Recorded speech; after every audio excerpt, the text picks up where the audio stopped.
अस्सलामुअलैकुम वरहमतुल्लाहि वबरकातुहू। तेलंगाना में एक नई हुकूमत बनने जा रही है। आज नए चीफ मिनिस्टर हलफ बर्दारी लेंगे। तो लोग कई डाउट्स और क्वेश्चंस पूछ रहे थे कि ग्रुप टू का क्या होगा, ग्रुप फोर का एग्ज़ाम जो लास्ट ईयर हुआ उसका क्या होगा, जेल का एग्ज़ाम हुआ तो उसका क्या होगा।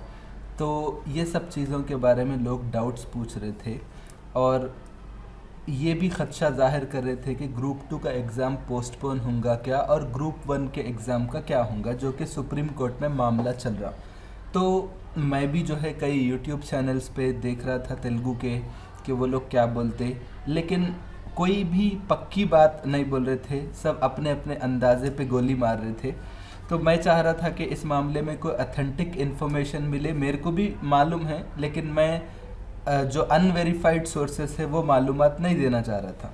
लेकिन आज जो है 7 दिसंबर 2023 को तेलुगु का एक मशहूर न्यूज़पेपर ईनाडू में कुछ अपडेट आया। मेरी उम्मीद है कि शायद इस अपडेट से आपको कुछ मालूमात मिलेंगे, जिससे आपके जो डाउट्स है वो क्लैरिफाई होंगे। तो इसलिए मैं सोचा कि इस न्यूज़ के बेस पे कुछ ट्रस्टेड इन्फॉर्मेशन मैं आप तक पहुंचाऊं। फर्स्ट ऑफ ऑल मैं ग्रुप वन की बात करूंगा, जिसका एग्ज़ाम 2 बार हुआ था। दूसरी बार भी जो है रिसेंटली हुआ था, जो कि आपको मालूम है ये 503 पोस्ट के साथ हुआ था। ये 2022 अक्टूबर में फ़र्स्ट टाइम हुआ था। उसके बाद पेपर लीक हुआ बोल के बोले थे। फिर उसके बाद जो है लास्ट टाइम भी एग्ज़ाम हुआ था, तो उस वक्त जो है तकरीबन 3 लाख अफराद के करीब एग्ज़ाम भी लिखे थे। बहरहाल यहाँ पर ग्रुप वन का जो अपडेट है वो ये है कि ईनाडू न्यूज़पेपर में वो ये आया कि भाई आपको तो मालूम है सेकेंड टाइम एग्ज़ाम होने के बाद उस एग्ज़ाम को हाई कोर्ट ऑफ तेलंगाना ने रद्द कर दिया। उसके बाद सुप्रीम कोर्ट गए, सुप्रीम कोर्ट में ये मामला चल रहा। तो यहाँ पे अब जो नई गवर्नमेंट जो आई, अब इसको ये फैसला करना, क्योंकि ये लोग तो अपना एक जॉब कैलेंडर इशू करे थे। आपको मालूम है कांग्रेस का जॉब कैलेंडर आपके इल्म में है। तो अब मैं यहाँ पे आपके सामने जॉब कैलेंडर रखा। वैसे तो ये जॉब कैलेंडर जो है इनका कई पेजेस में पीडीएफ में है, लेकिन ये एक न्यूज़पेपर की कटिंग है। तो कांग्रेस वाले ये बोले कि हमारी हुकूमत बनने के बाद ग्रुप वन का नोटिफिकेशन 1 फरवरी 2024 को लाएंगे, ग्रुप टू फर्स्ट फेज़ 1 अप्रैल को लाएंगे, ग्रुप टू फेज़ 2 का जो है मतलब और भी कुछ पोस्ट ऐड करके 15 दिसंबर 2024 में लाएंगे, ग्रुप 3 का फेज़ 1 जो है 1 जून 2024 अगले साल में, और ग्रुप 3 का सेकेंड फेज़ 15 दिसंबर 2024 और ग्रुप 4 का फेज़ 1 1 जून 2024 और ग्रुप 4 का सेकेंड फेज़ यानी और भी कुछ पोस्ट ऐड करके जो लाने का जो नोटिफिकेशन लाना है वो 1 दिसंबर 2024 को। तो ये लोग बोले कि भाई हम लोग तकरीबन 2 लाख जॉब्स फिल करेंगे। तो अब यहाँ पे आप देखिए ग्रुप वन का नोटिफिकेशन कब लाने वाले हैं, फरवरी 1 2024 को, यानी 1-2 महीने का टाइम है, सिर्फ 1-1.5 महीने का टाइम है।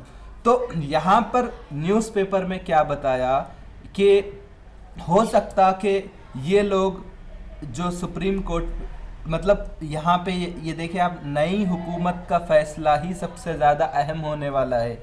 तो अब आज रेवंत रेड्डी बहैसियत चीफ मिनिस्टर हलफ बर्दारी लेंगे, तो उन्होंने इस मामले में सबसे ज़्यादा बड़ा फैसला करेंगे कि करना क्या है। तो उनके ऊपर है, हुकूमत के ऊपर डिपेंड करता कि क्या करना।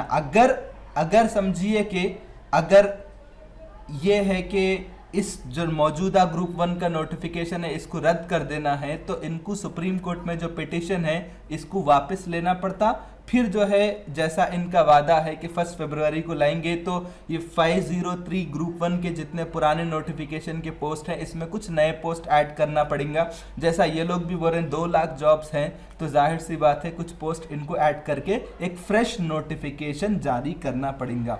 सेम थिंग जो है ये लोग ऐसे ही जैसा ग्रुप 2 का है, ग्रुप 3 का है, ग्रुप 4 का है, तो हो सकता आगे भी जो है नई हुकूमत इसी तरह का कोई फैसला करेगी कि जो मौजूदा नोटिफिकेशन है इसमें मज़ीद कुछ पोस्ट ऐड करके फ्रेश नोटिफिकेशन जारी करके नए लोगों को एप्लीकेशन का मौका दिया जा सकता। आप देख सकते हैं कि ग्रुप 2 में 783 पोस्ट है, इसमें जो है अभी एग्ज़ाम होने वाला है जो कि जनवरी के फर्स्ट वीक में होने वाला है, इसमें कई लोगों का कन्फ्यूजन है। तो उसमें बस इतना ही इन्फॉर्मेशन है कि नई हुकूमत को इस मामले में फैसला करना है।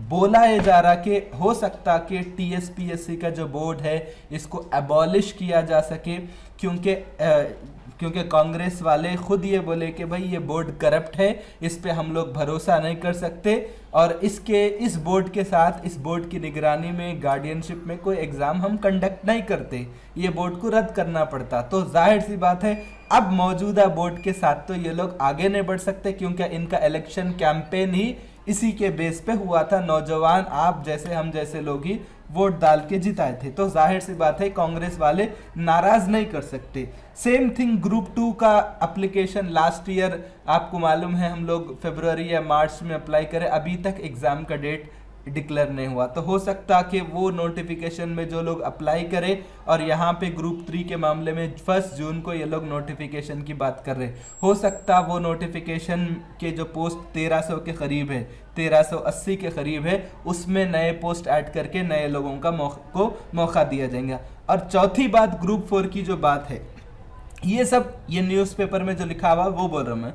अब जहाँ तक ग्रुप 4 की बात है, ग्रुप 4 के एस्पिरेंट्स इस बात को याद रखिए कि आप लोग जो एग्ज़ाम लिखे वो रद्द नहीं हो सकता, ठीक है।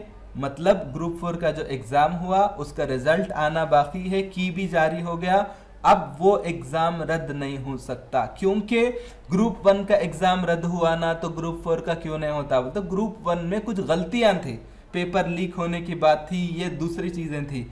वो कब हुआ, मार्च में पेपर लीक होने की बात आई तो रद्द कर दिए थे, जो 2022 अक्टूबर में जो एग्ज़ाम हुआ था।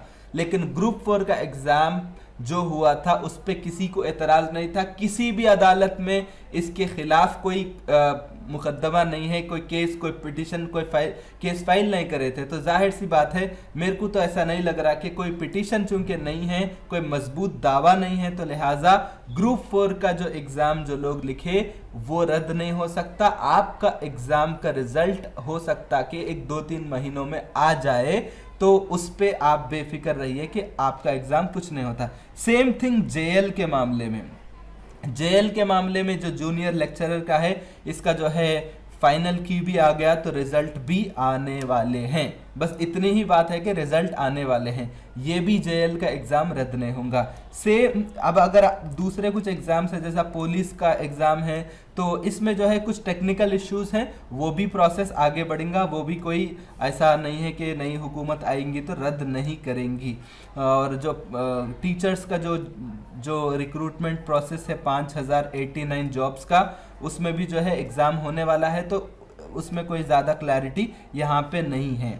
तो आई थिंक जहाँ तक मेरे को मालूम है कि ग्रुप 4 का कई लोग डाउट पूछ रहे थे, और जेएल का पूछ रहे थे, और जो गुरुकुल का लिखे उसके बारे में पूछ रहे थे। तो जो एग्ज़ाम हो चुका और उस पर किसी को ज़्यादा एतराज़ नहीं है, कोई मजबूत दावा नहीं है, कोई बड़ा मिस्टेक भी नहीं हुआ, तो आई थिंक आपका जो एग्ज़ाम हुआ आप भरपूर तरीके से उम्मीद लगा सकते, उसमें रद्द करने का कोई सवाल पैदा नहीं हो सकता। मामला सिर्फ ग्रुप 1 का है कि उसको मतलब सुप्रीम कोर्ट में जो पिटिशन है कि नहीं हम सही करें एग्ज़ाम, प्लीज़ जो लोग एग्ज़ाम लिखे उसको जो है आगे बढ़ाइए, तो वो पिटिशन को वापस लेके फ्रेश नोटिफिकेशन जारी करने के मामले में नई हुकूमत का फैसला सबसे अहम माना जाएगा, ठीक है। तो ये आई होप अगर आपके जो डाउट्स हैं वो क्लैरिफाई हो गए होंगे।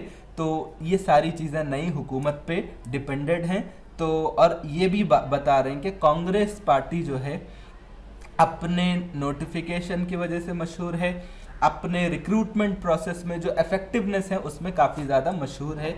क्योंकि आप ग्रुप 1 का एग्ज़ाम अगर आप देखेंगे, फर्स्ट टाइम जो आया था वो बहुत ज़माने के बाद, राजशेखर रेड्डी चीफ मिनिस्टर बनने के बाद आया। और आप रिकॉर्ड देखेंगे, चाहे आप डीएससी का हो या मेगा डीएससी की बात हो, तो हर 2-3 साल में जो मुसलसल रिक्रूटमेंट प्रोसेस हुआ वो कांग्रेस पार्टी के दौर में ही हुआ, ना उससे पहले चंद्रबाबू नायडू के दौर में हुआ, ना बाद की हुकूमत के मामले में हुआ।